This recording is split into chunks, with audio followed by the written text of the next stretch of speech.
Hello everyone, welcome back to cyber zone. आज की इस वीडियो में हम बात करने वाले हैं Arunachal Pradesh staff selection board के अंदर जो कंबाइंड ग्रेजुएट लेवल एग्जामिनेशन का नोटिफिकेशन के बारे में। तो सबसे पहले सभी को बताना चाहता हूं कि आपका कंबाइंड ग्रेजुएट लेवल एग्जामिनेशन का नोटिफिकेशन जो है एपीएसएसबी की तरफ से 11 अप्रैल 2025 को पब्लिश कर दिया गया है और उसका जो एप्लीकेशन फॉर्म फिल करना स्टार्ट हो चुका है। तो आइए सीधा ले चलते हैं हम आपको एडवर्टाइजमेंट में। तो यहाँ पे आप देख सकते हैं एप्लीकेशन का डेट जो है 11 अप्रैल 2025 को इशू किया था। कंबाइंड ग्रेजुएट लेवल एग्जामिनेशन अंदर Arunachal Pradesh staff selection board Itanagar.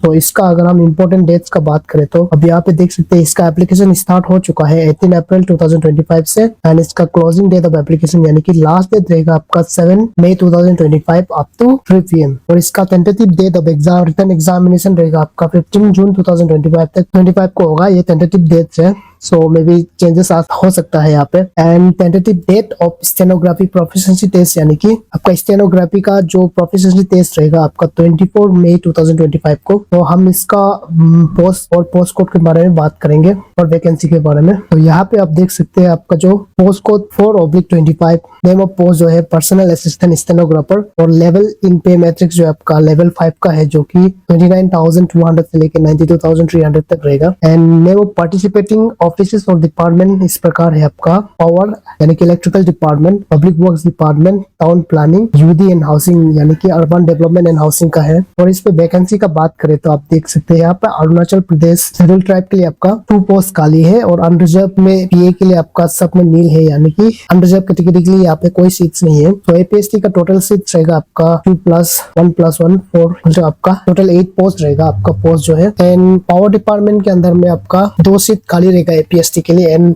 PWD यानी कि पब्लिक वर्क्स डिपार्टमेंट के अंदर आपका 1 सीट खाली रहेगा और टाउन प्लानिंग के अंदर आपका 1 सीट खाली है। And UD and urban development and housing के लिए आपका 4 सीट खाली रहेगा। एंड नेक्स्ट है आपका जो पोस्ट कोड 5/25 जिसको रेकोदर कानूंगो आरके, इसका भी लेवल पे जो है आपका पे मैट्रिक्स जो है लेवल 4 का है जिसमें 25,000 से लेके आपका 81,100 तक रहेगा। और ये डिपार्टमेंट जो है आपका लैंड मैनेजमेंट के अंदर आएगा जिसमें ओनली 1 पोस्ट खाली है, अनरिजर्व में नील है। एंड पीडब्ल्यूडी के लिए आपका 1 पोस्ट खाली रहे यानी कि आपका टोटल 2 सीट्स है। अगर हम यहाँ पे आपका पोस्ट कोड 6/25 का बात करें तो ये जो है आपका अपर डिवीजन क्लर्क यानी कि यूडीसी के लिए है जिसमें लेवल पे जो कि आपका 5 का रहेगा पे मैट्रिक्स जो है लेवल 5 का और 29,200 से लेकर 92,300 तक पे स्केल रहेगा। तो इस पे हम इसका वैकेंसी एक बार चेक करते हैं। जैसे कि आप यहाँ पे देख सकते हैं पार्टिसिपेटिंग इसका जो डिपार्टमेंट और ऑफिसेस है एग्रीकल्चर में है, उसके बाद ऑडिट एंड पेंशन और यहाँ पे डीसी चांगला। ठीक है, इससे पहले आप सभी को एक इसका एडेंडम नोटिस के बारे में बताना चाहूंगा। तो यहाँ पे आप देख सकते हैं कोरिजेंडम आया था आपका 13 अप्रैल 2025 को जिसमें आपका कंबाइंड ग्रेजुएट लेवल एग्जामिनेशन 2025 के ऊपर में। तो यहाँ पे लिखा है in partial modification of the recruitment notice even number जो डेट को पब्लिश किया था advertisement for the combined graduate level examination 2025 the following points number 3, 4 and 5 are added to the eligibility criteria for candidates to read as below। यहाँ पे दिया गया है, कुछ चेंजेस किया गया है, करेक्शन मतलब किया गया है इसका एलिजिबिलिटी क्राइटेरिया में। तो यहाँ पे नंबर 3, 4 और 5 जो है इसमें चेंजेस किया गया है। This is important. यहाँ पे आप देख सकते हैं the vacancy for APST against district offices namely the offices of the deputy commissioner under post code 6/25 that is upper division clerk UDC के लिए are reserved only for APST candidate who are domicile of that particular district as notified by यहाँ पे order number है। Such APST candidate should be PRC holder of that particular district। यानी कि जो DCOP deputy commissioner का अंदर जितना भी पोस्ट वैकेंसी है वो जो है डिस्ट्रिक्ट बेस्ड है यानी कि जो पर्टिकुलर एपीएसटी कैंडिडेट उस डिस्ट्रिक्ट से जो बिलोंग करता है वही वो पोस्ट वैकेंसी में आप अप्लाई कर सकते हैं।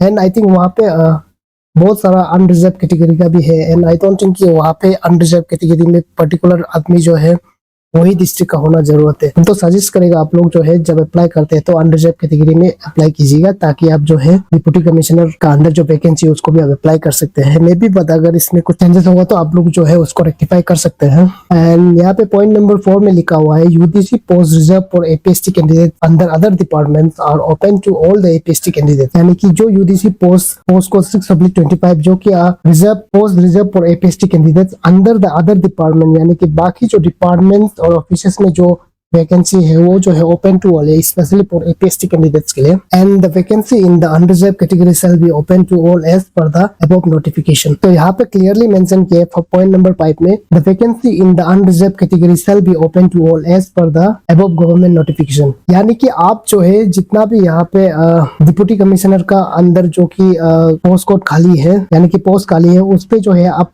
अनरिजर्व कैटेगरी में अगर आप अप्लाई करते हैं तो आप जो है वहां में जितना पोस्ट है उसको अप्लाई कर सकते हैं। तो आइए देखते हैं हम इसका पोस्ट वैकेंसी यूजीसी का। तो यहाँ पे आप देखिए एग्रीकल्चर में आपका एपीएसटी के लिए 1 पोस्ट है। इस प्रकार आपका ऑडिट एंड पेंशन में आपका एपीएसटी के लिए 1 पोस्ट है, अनरिजर्व में 1 पोस्ट है एंड टोटल 2 है। प्रकार चांगलांग डीसी यहाँ पे ओनली सिंगल पोस्ट है, और अगर आप कोई चांगलांग का कैंडिडेट है तो आप वही इसको अप्लाई कर सकते हैं जिसका पास चांगलांग डिस्ट्रिक्ट का पीआरसी है। अदर डिस्ट्रिक्ट का जो है इस पे अप्लाई नहीं कर सकता है। बट यहाँ पे जो है टोटल वैकेंसी के अंदर में अगर आप देखिएगा तो अगर अनरिजर्व कैटेगरी में किसी भी डिप्टी कमिश्नर डिस्ट्रिक्ट का अंदर में खाली है तो आई थिंक आप जो है अनरिजर्व कैटेगरी में अप्लाई कर सकते हैं। तो उसके लिए आपको मैं सजेस्ट करना चाहूंगा, अगर आप जो है जेन्युइन कैंडिडेट है और आप प्रिपरेशन कर रहे हैं तो आप जो अनरिजर्व कैटेगरी में जाइएगा, ताकि आप जो है जितना डिस्ट्रिक्ट डिप्टी कमिश्नर में खाली है आप जो है पर्टिकुलर डिस्ट्रिक्ट का भी आप जो है अप्लाई कर सकते हैं।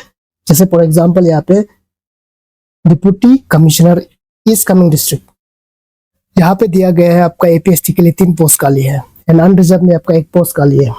तो अगर आप जो दिबांग वैली का है एंड आप जो है डीसी इज कमिंग पे तो आप अप्लाई नहीं कर सकते हैं। अगर आप जो है अनरिजर्व कैटेगरी में आप अप्लाई करते हैं तो डेफिनेटली आप जो है जितना अनरिजर्व कैटेगरी में वैकेंसी पोस्ट है उस पर आप जो है कम्पीट कर सकते हैं, तो आप यहाँ पे भी अप्लाई कर सकते हैं। बट हाँ, आप जो है ये एपीएसटी कैटेगरी के अंदर में आप जो अप्लाई नहीं कर सकता है। तो इस प्रकार जो है आप यहाँ पे बाकी का देख सकते हैं। अब यहाँ पे देखिए जितना सारा है ये जो है डिस्ट्रिक्ट कोटा होगा, यानी कि डिप्टी कमिश्नर जो पर्टिकुलर कंसर्न डिस्ट्रिक्ट का है वही का लोग जो है जो पीआरसी होल्डर है वो सब जो है यहाँ पे अप्लाई कर सकते हैं ये एपीएसटी कैटेगरी के अंदर में।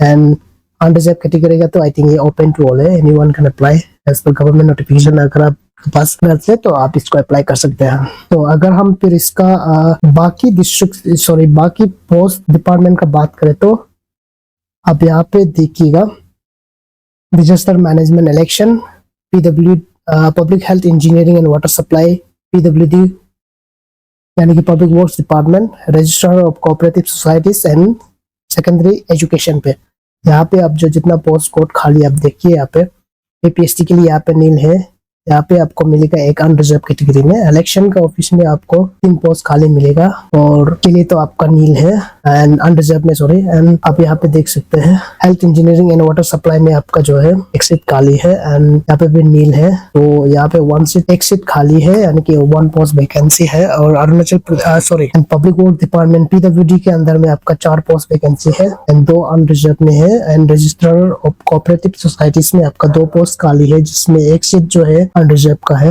एंड 2 सीट जो है आपका एपीएसटी के लिए हुआ। और सेकेंडरी एजुकेशन में आपका 2 सीट खाली है, 1 सीट जो है अनरिजर्व में 0 है। सो ग्रांड टोटल इस प्रकार आपका जो है एपीएसटी के लिए 68 पोस्ट वैकेंसी है एंड अनरिजर्व कैटेगरी में आपका 18 है, टोटल रहेगा आपका 86। और पीडब्ल्यूडी के लिए आपका पीडब्ल्यूडी कैंडिडेट के लिए आपका 3 पोस्ट खाली है। एजुकेशनल क्वालिफिकेशन का बात करेगा तो इसमें तो आपको ग्रेजुएट होना मस्ट है, यानी कि आप जो है ग्रेजुएशन कंप्लीट किया हुआ आना पड़ेगा आपको। एंड अगर हम पोस्ट कोड आपका 4/25 का बात करें तो आप यहाँ पे देख सकते हैं इसका जो है पर्सनल असिस्टेंट यानी कि स्टेनोग्राफर ग्रुप 3 का है। इसमें भी आपका जो है bachelor degree from recognised university and diploma in stenography from a recognised institution. तो आपका इसमें एज बार रहेगा आपका 18 to 35 ईयर्स एंड एपीएसटी के लिए आपका रिलैक्सेबल है, मे बी 5 ईयर्स का होगा।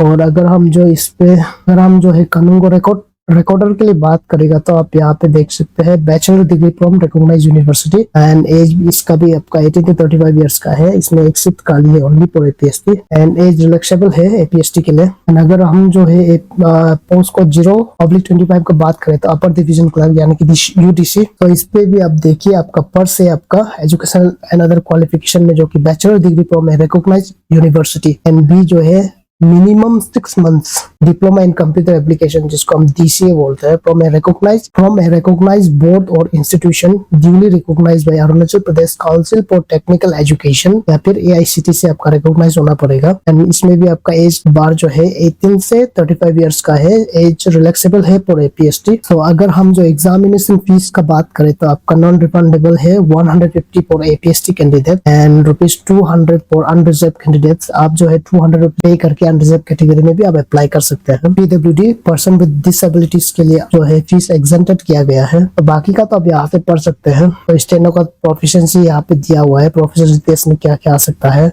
Scheme of examination. एंड अगर आपको एग्जामिनेशन का पैटर्न और सिलेबस चाहिए तो आप यहाँ से स्क्रॉल करके इसका नीचे में पीडीएफ में आपको मिल जाएगा। तो अप्लाई करने के लिए आपको ऑनलाइन ही अप्लाई करना है। इधर आप खुद से अप्लाई करो या फिर किसी साइबर पे विजिट करो या ऑफिशियल वेबसाइट में जाके अप्लाई करना है। तो अगर आप एग्जाम क्वालिफाई होता है तो आपका यहाँ जो है जो शॉर्ट लिस्टेड होगा उसको जो है ये कितना डॉक्यूमेंट से आपको इसको सबमिट करना पड़ेगा आप यहाँ पे देख सकते हैं। ये तो आपको एग्जाम रिजल्ट निकलने के बाद ही आपसे मांगा जाएगा। तो अभी के लिए अप्लाई करने के लिए आपका mobile number, email ID, signature and then आपका क्लास 10-12 का अगर आपको परसेंटेज और ईयर ऑफ पासिंग याद है तो, नहीं तो आपको उसका डिटेल्स चाहिए होगा। एंड आपका आधार कार्ड जो कि आईडी प्रूफ के लिए आधार कार्ड या फिर कोई पैन कार्ड चला सकते हैं विच इज मैंडेटरी। और एज रिलैक्सेशन का बात करें तो यहाँ पे देखिए आप जो कैटेगरी एपीएसटी के लिए आपको अप टू 5 इयर्स का रिलैक्सेशन, अपर एज का रिलैक्सेशन दिया जाएगा। 35 इयर्स के बाद और 5 इयर्स यानी कि 40 इयर्स तक अप्लाई कर सकते हैं। और पीडब्ल्यूडी के लिए आपका up to 10 years upper age relaxable और 15 इयर्स फॉर एपीएसटी कैंडिडेट। तो अगर हम सेंटर ऑफ एग्जामिनेशन का बात करें तो यहाँ पे आपका तवांग है, बोमडिला है, सेपा है। पहले पे ईटानगर नाहरलगुन आता था, अभी आईसीआर कर दिया है ईटानगर कैपिटल रीजन। उसके बाद नाहरलगुन का जगह पापुम पारे कर दिया है। बाकी सिटी से जीरो, आलो, पासीघाट, तेजू, नामसाई, चांगलांग एंड कौनसा। So thank you for watching. और अगर किसी को फॉर्म फिल करवाना है तो आप जो है साइबर जोन विजिट करके वहाँ पे अपना फॉर्म फिल करने में हेल्प ले सकते हैं। सो लास्ट डेट रिमेम्बर कीजिएगा आपका 7 मई 2025 तक रहेगा अप टू 3 PM। आप जो है ऑफिशियल वेबसाइट में जाके आप यहाँ पे डायरेक्ट अप्लाई कर सकते हैं। आपको